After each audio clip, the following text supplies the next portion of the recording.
Have you ever wondered why some sales strategies seem to work like magic, while others go flat?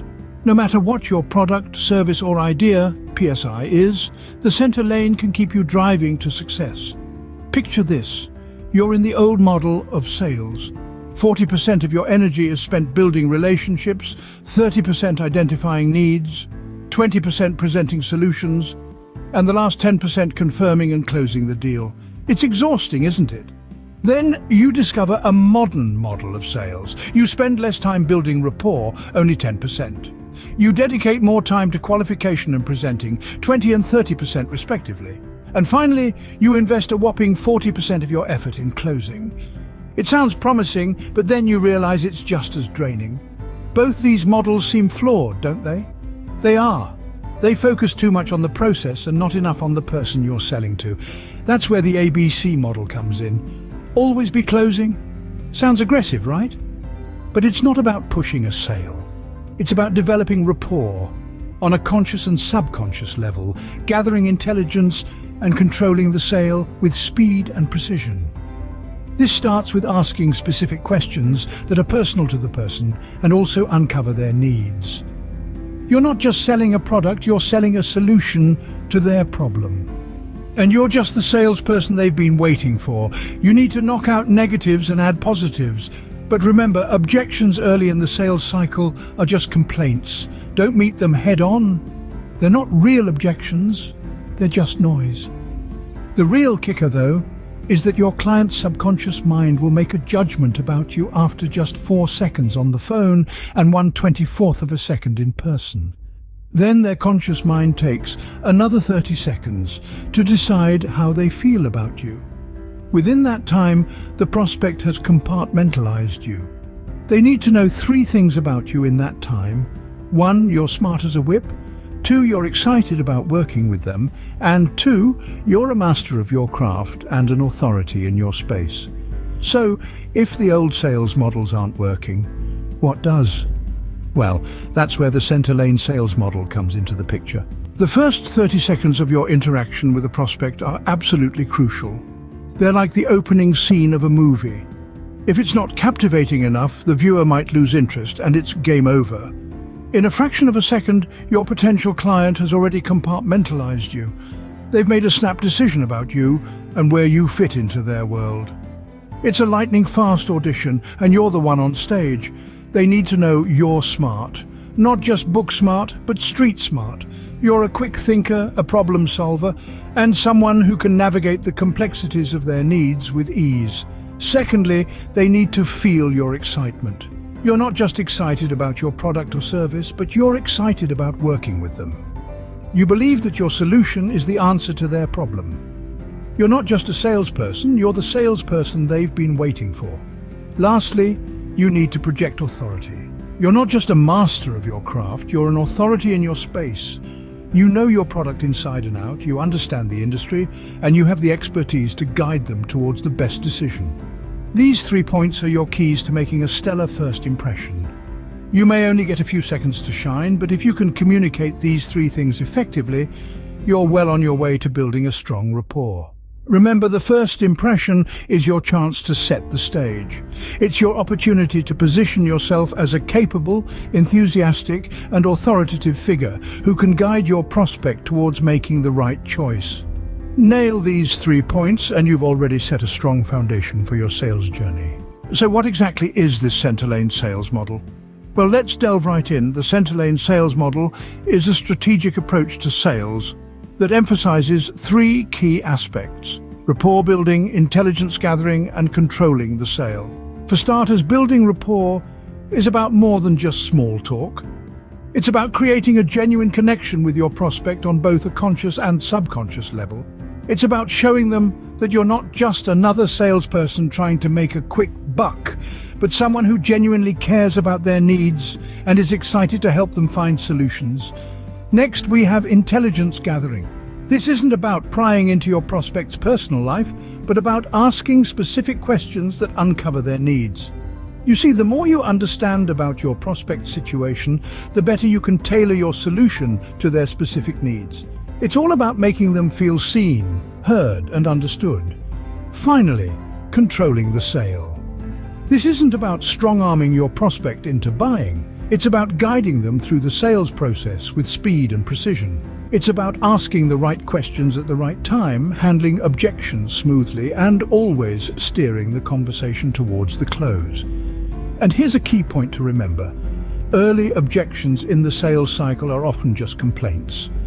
Don't meet them head-on. Instead say, "I hear you," then continue your presentation subtly, adding positives and knocking out negatives tailored to their needs and desires. Show your prospect that you're not just here to sell, but to solve their problems. Remember, you're not just selling a product or service, you're selling a solution, an opportunity for your prospect to take control of a part of their life. Your job is to tip their action threshold, their subconscious set point for taking action.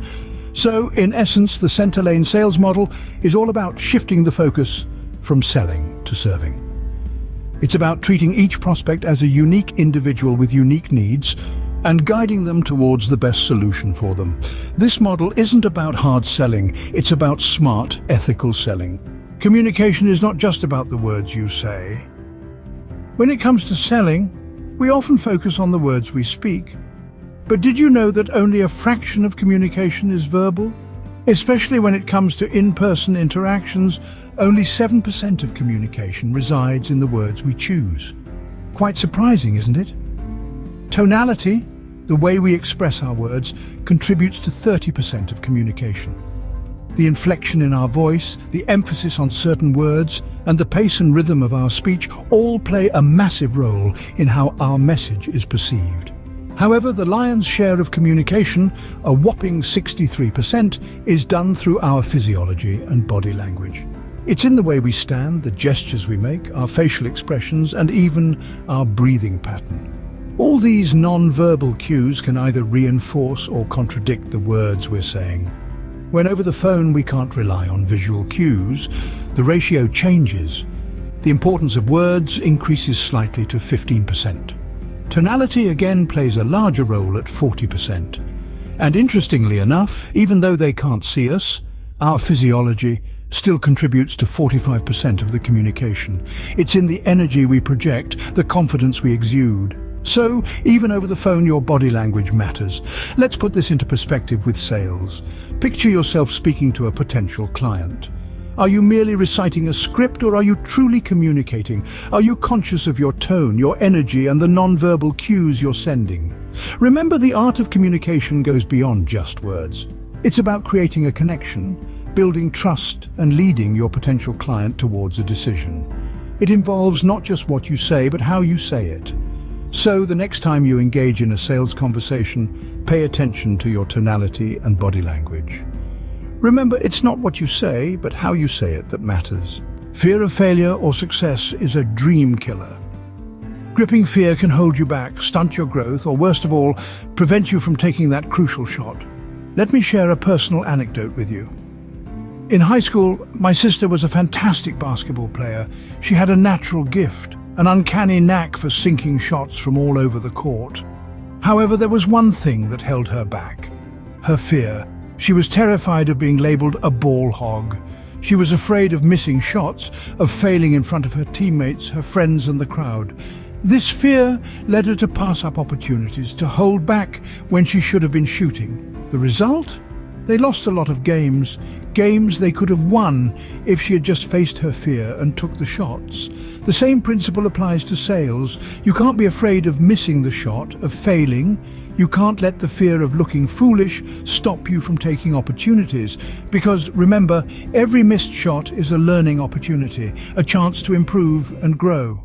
In the sales world, we call this failing forward fast. It's about embracing the failures, the rejections, and the missed opportunities, and using them as stepping stones towards success. Because every no brings you one step closer to a yes. Every missed shot brings you one step closer to a basket. And every failure brings you one step closer to success. So don't let fear hold you back. You miss 100% of the shots you don't take. Don't be afraid of looking foolish or making mistakes. Instead, embrace these moments. Learn from them. Grow from them. And always remember, the only real failure is the failure to try. So don't be afraid to look stupid. Fail forward fast. Price is often the elephant in the room, but let's address it head-on. When it comes to pricing strategies, it might seem counterintuitive, but revealing a high price up front can often be a game changer. This gives customers time to overcome sticker shock. There's a certain psychology at play here. When you introduce the high price at the beginning, the initial shock might be big, but it decreases over time. As the conversation unfolds, the prospect has time to digest the price, and their focus shifts from the cost to the value they're getting in return. Now, this approach doesn't mean you're tricking your customers with high prices. No, not at all. It's about being transparent, about showing the value of your product or service. You're not just selling a product, you're offering a solution, an experience, a transformation.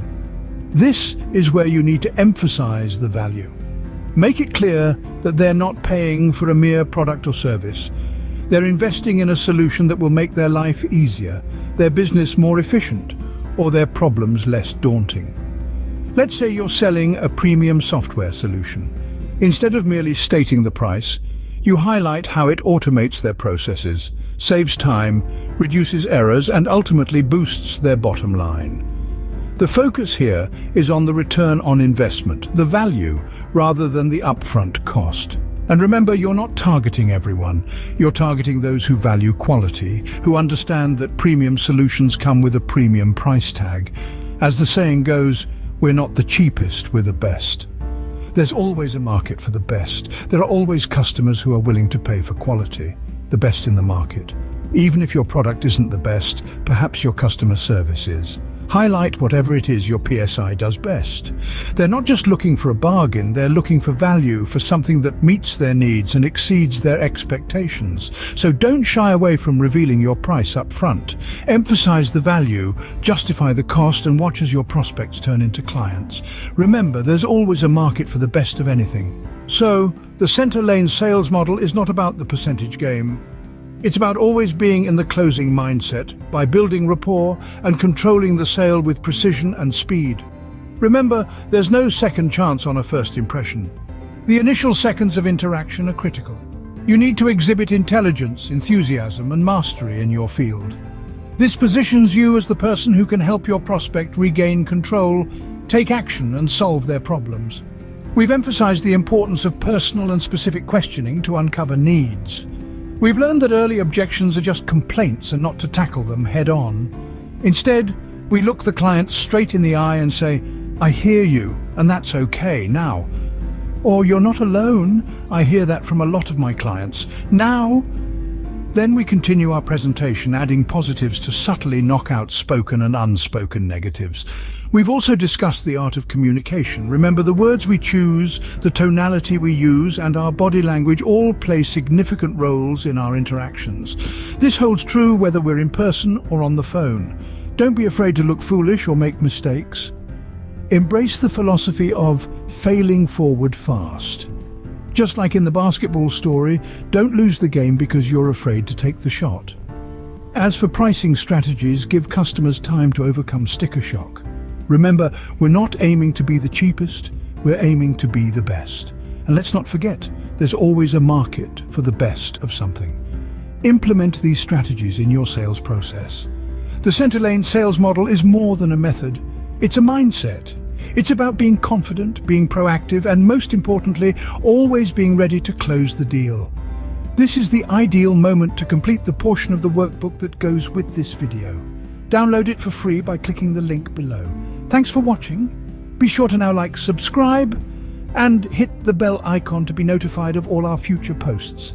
If you want to see more videos like these, support us on Patreon or follow the link below to sign up for the full Canter Lane sales course.